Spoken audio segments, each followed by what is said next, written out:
bienvenue dans la nouvelle émission de la politique Samba. Si nous sommes déjà passés par les fleuves Carioca au Brésil, à Rio de Janeiro, par les châteaux d'eau de l'Afrique de l'Ouest, la Guinée-Conakry, par les pays des anciennes civilisations africaines, les Bénin, au palais de Bourbon à Paris et aussi, la dernière fois, à l'océan Pacifique au Chili.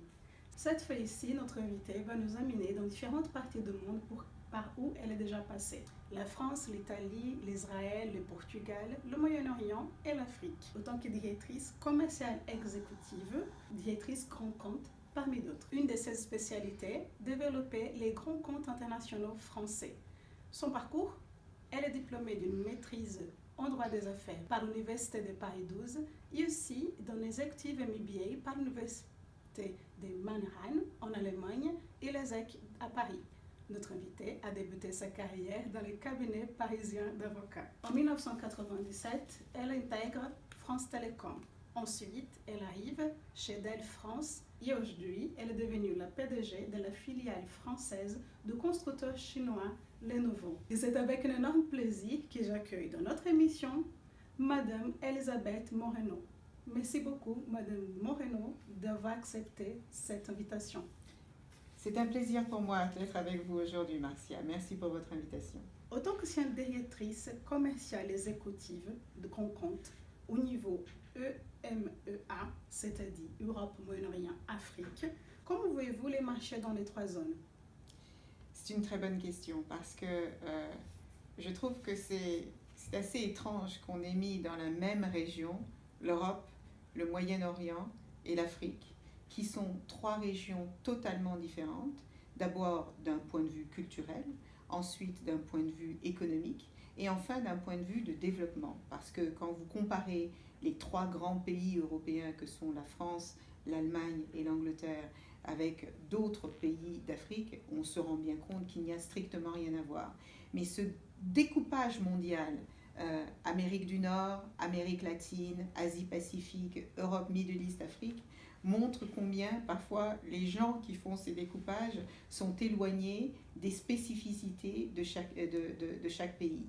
Évidemment, quand vous travaillez à Paris aujourd'hui, c'est pas la même chose que quand vous travaillez à Dubaï.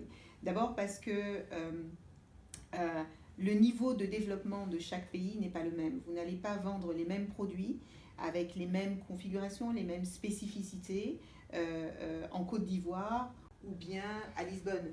Vous n'allez pas adresser les marchés de la même manière selon que vous soyez à Londres ou que vous soyez en Afrique du Sud. Et quand vous pensez que tous ces pays-là sont dans la même région et en général bénéficient de la même stratégie de développement, vous vous rendez bien compte qu'il y a un décalage. Et ce que je trouve très intéressant chez Lenovo, c'est que nous sommes un groupe international, mais nous sommes un groupe qui pense global pour sa stratégie, mais qui va être au plus proche de ses clients localement dans la manière dont nous allons travailler.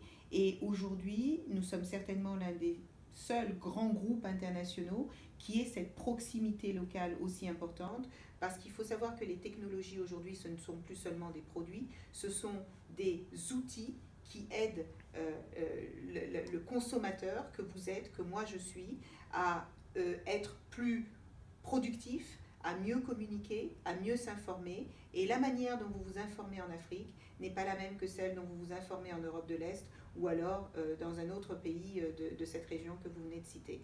Donc véritablement, moi je commence toujours par les hommes parce que aucune économie, aucun pays, aucune entreprise n'existe sans les hommes et les femmes qui la composent. Donc ça c'est la première différence, la différence culturelle. Ensuite la différence économique, le pouvoir d'achat de chacun n'est absolument pas le même. Et enfin, dans la stratégie de développement, vous n'aurez pas les mêmes campagnes de marketing ou de développement selon le pays dans lequel vous vous trouverez. Vous citez souvent dans vos interventions sur les rôles de la technologie pour un monde meilleur. Quels sont les défis de l'intelligence artificielle en France? Je pense que les défis de l'intelligence artificielle sont les mêmes partout dans le monde. D'abord, c'est quelque chose de très nouveau. Il ne vous a pas échappé que nous sommes dans une nouvelle ère de révolution industrielle. Et c'est une révolution technologique. La manière dont les technologies ont transformé notre monde, on ne l'a jamais vu de cette manière-là. Aujourd'hui, chaque individu a au moins 2 ou 3 outils technologiques avec lui, à commencer par le smartphone. Plus personne ne se passe de son smartphone, quel que soit l'endroit de la planète dans lequel vous vous trouvez. Vous avez besoin d'un ordinateur pour travailler. Même dans l'agriculture, aujourd'hui, vous avez, si vous en avez les moyens, vous avez la possibilité d'utiliser l'intelligence artificielle pour mieux répartir les graines que vous allez semer dans telle partie, parce que là, vous savez que ça prend mieux qu'ailleurs. La manière dont vous allez dispendier votre eau, parce que vous savez que l'arrosage est important, mais que chaque endroit va avoir besoin d'un niveau d'arrosage différemment. C'est ça l'intelligence artificielle. L'intelligence artificielle, c'est vous dire, attention, votre frigo connecté va vous dire, tel produit va bientôt se périmer. Vous allez avoir besoin de beurre, vous n'en avez plus. Il n'y a plus d'œufs dans le frigo. Donc toutes ces choses-là que l'intelligence artificielle est en train de faire, le Smart Assistance, pouvoir lui dire trouve-moi le dernier morceau de Chuck Baker, c'est ça, c'est l'intelligence artificielle au service de notre vie pour nous permettre d'être plus efficaces, pour nous permettre de faire beaucoup plus de choses tout en étant là où on se trouve. Moi, je trouve que c'est absolument fabuleux aujourd'hui qu'avec votre casque de réalité virtuelle, vous puissiez suivre un match de football au Bénin. C'est magique parce qu'avec ces technologies, vous pouvez être à un endroit et à un autre endroit en même temps. Les technologies nous donnent la possibilité d'avoir le don d'ubiquité. C'est quand même absolument magique. Pouvoir communiquer, il ne faut pas oublier que il y a encore 25 ans, on pouvait pas, l'Europe n'était pas ce qu'elle est aujourd'hui. Il n'y a que 25 ans qu'il y a la libre circulation entre les pays.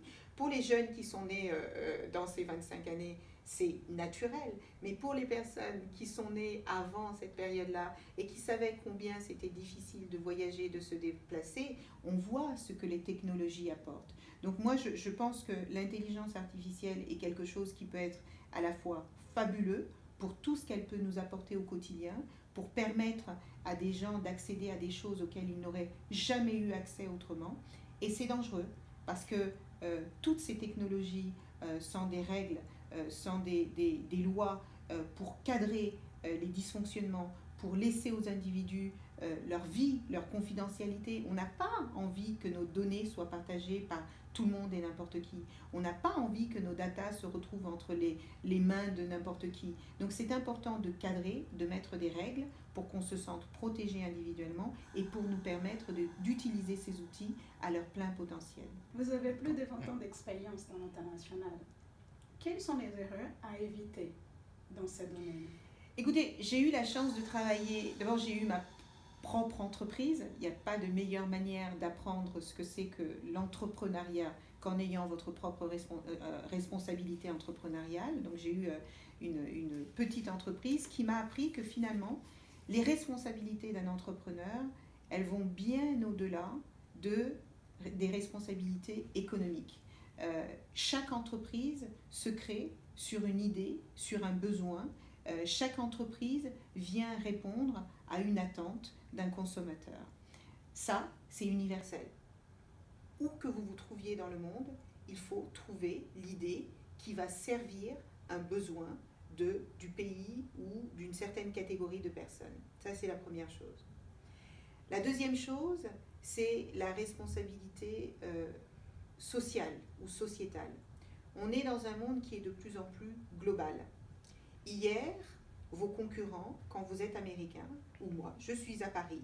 Hier, mon concurrent se trouvait dans le sud de la France ou dans le nord de la France. Aujourd'hui, mon concurrent se trouve au Brésil, il se trouve à Boston, il se trouve à Vladivostok. Ça veut dire quoi? Ça veut dire que si vous ne vous ouvrez pas à ce qui se passe autour de vous, mais pas seulement dans votre cadre habituel, mais si vous n'allez pas voir ce qui se passe autour de vous, vous pouvez vous mettre en danger, soit de passer à côté d'une certaine catégorie de clientèle.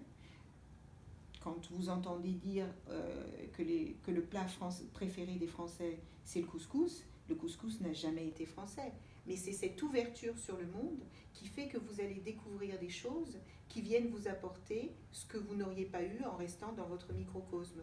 Le yoga, qui est pratiqué par un nombre de personnes incalculables aujourd'hui, il ne vient pas de l'Occident, il vient de l'Orient, il vient de l'Inde.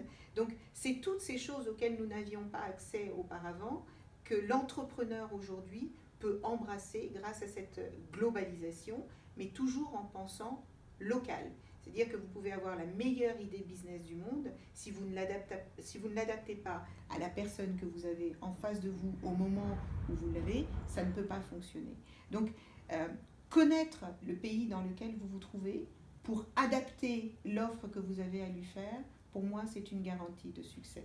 Donc, une responsabilité évidemment sociétale, une responsabilité économique, parce que lorsque vous avez des collaborateurs qui travaillent avec vous, des gens qui croient en vous, qui comptent sur vous pour se développer individuellement au sein de l'entreprise, parce que l'entreprise ne se développe que si les personnes qui sont à l'intérieur se développent. L'activité ne se développe que si les personnes qui sont à la tête de ces activités se développent.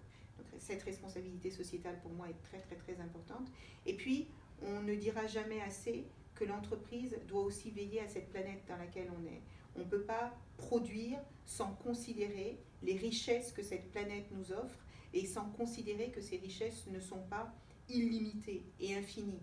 Donc cette responsabilité écologique, pour moi, est aussi importante que tout le reste. Lors d'une interview, vous avez dit que dans les moments difficiles, il faut rester sur des objectifs, il faut rester focalisé sur quelque chose de simple et atteignable. Et que c'est justement en donnant envie aux autres que nous nous ressentons nous-mêmes. En 2008, vous avez fondé avec d'autres entrepreneurs capverdiens la Casa de Cap Verde, c'est-à-dire la maison de Cap Vert. Vous représentez bien cette diaspora de ces beaux pays. Quels sont les messages que vous pouvez laisser aux entrepreneurs de Cap Vert et d'autres pays? J'ai la chance d'avoir une double culture. Et je pense véritablement que c'est une chance. Aujourd'hui, on se pose beaucoup de questions sur l'identité. Et je pense qu'il ne faut surtout pas s'enfermer dans une identité. Et je n'oublie pas d'où je viens. J'aime mon pays de naissance autant que j'aime la France. Je suis née dans un pays qui m'a donné, où mes parents m'ont donné la vie, c'est leur histoire. Mais moi, j'ai grandi dans un autre pays qui est la France. Et ce que j'aime, c'est mettre ensemble ces deux pays pour faire ce que je suis aujourd'hui. Et je me rends compte que cette double culture me donne une ouverture sur le monde qui m'enrichit au quotidien, parce que je vais chercher le meilleur de part et d'autre. J'ai la chance d'avoir réussi, ce qu'on appelle réussi dans les sociétés dans lesquelles nous fonctionnons aujourd'hui. J'ai étudié, j'ai travaillé, j'ai donné du sens à ce que je faisais. Vous le rappeliez tout à l'heure, c'est important d'avoir un objectif. Vous ne pouvez rien atteindre dans la vie si vous n'avez pas un objectif. Si vous sortez chez vous le matin et que vous ne savez pas où vous allez errer. Je pense que c'est la même chose dans la vie. Dans la vie, il faut savoir se donner des objectifs et se donner les moyens d'atteindre ces objectifs. Ça sous-entend des sacrifices, ça sous-entend des difficultés, mais si vous ne perdez pas de vue votre ligne de conduite, si vous ne perdez pas de vue les objectifs et le sens que vous vous donnez, d'une manière ou d'une autre, vous atteindrez cet objectif. Et moi, toujours, j'ai voulu, mon objectif, c'était de garder profondément ancré ma culture. C'est important de savoir d'où on vient si on veut savoir où on va. Et c'est en même temps de rebondir sur ce que j'ai obtenu en vivant dans ce pays, ce que j'ai gagné d'expérience en travaillant avec les Américains, avec les Chinois, avec les Européens, avec les Africains. Et comme je pense que l'entrepreneuriat, il est le même partout dans le monde, où que vous vous trouviez, vous avez une idée, vous voulez la faire fructifier, vous voulez que le plus grand nombre l'embrasse, vous voulez que le plus grand nombre utilise cette idée, eh bien, vous allez simplement mettre de l'intelligence humaine dans ce que vous faites. Si vous ne mettez que de l'intelligence économique, ça ne peut pas fonctionner. Et ce que je voulais, au travers de la Casa Cap Verde, au travers de l'association des entrepreneurs capverdiens, d'abord ça n'était pas que des capverdiens, c'était des capverdiens et des Français, toutes les personnes en fait qui ont un lien avec le Cap-Vert. Quand vous êtes capverdien, vous avez besoin de créer un partenariat avec des entrepreneurs français. Quand vous êtes français, vous avez besoin de créer des liens avec des entrepreneurs capverdiens. Moi, je voulais créer un pont entre les deux, et c'est le but de la Casa Cap Verde, Casa Cap Verde, c'est d'abord un but culturel pour parler de la culture capverdienne autrement que ce qu'on peut voir à la télé, etc. C'était lui donner vie, c'était montrer aux jeunes capverdiens que leur culture est belle, qu'ils n'ont pas à en rougir, que c'est quelque chose qui peut les rendre riches. Et puis pour les entrepreneurs, c'est pour leur faciliter cette relation, parce que c'est pas toujours facile quand vous ne connaissez pas un pays, quand vous ne connaissez pas sa culture, d'aller vous développer au sein de ce pays ou de cette culture. Donc tout ce que je fais, et aujourd'hui je suis impliquée, nous venons de créer la Fédération des associations capverdiennes, c'est toujours pour me dire, je vis dans ce pays dont j'ai totalement embrassé la culture, puisque c'est ici que j'ai grandi, je suis en France depuis l'âge de 6 ans, mais je ne veux pas me limiter à ça. Je veux m'ouvrir à plus que ça, et pour m'ouvrir à plus que ça, je veux rester avec l'idée d'où je suis venue et prendre le meilleur des deux pays pour en faire quelque chose de beau. Donc aujourd'hui, quand je me bats, quand je donne de mon temps, de mon énergie pour porter cette parole, c'est pour montrer à la fois aux Capverdiens et aux Français qu'il n'y a de limites dans cette terre que les limites que l'on met. Et d'abord, ce sont nos limites psychologiques. Et quand on fait tomber ces barrières, le monde nous offre des opportunités extraordinaires. Et j'ai une dernière question. Est-ce que pour vous, la politique samba? Je trouve que ce que vous faites, c'est juste magique.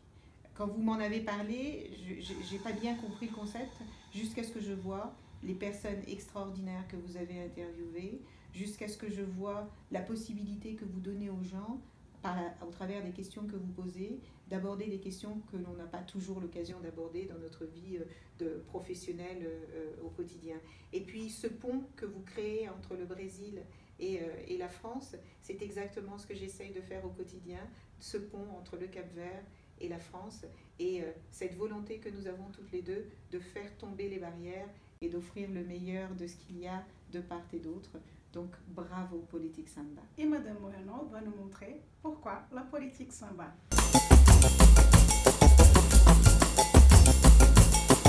La politique samba.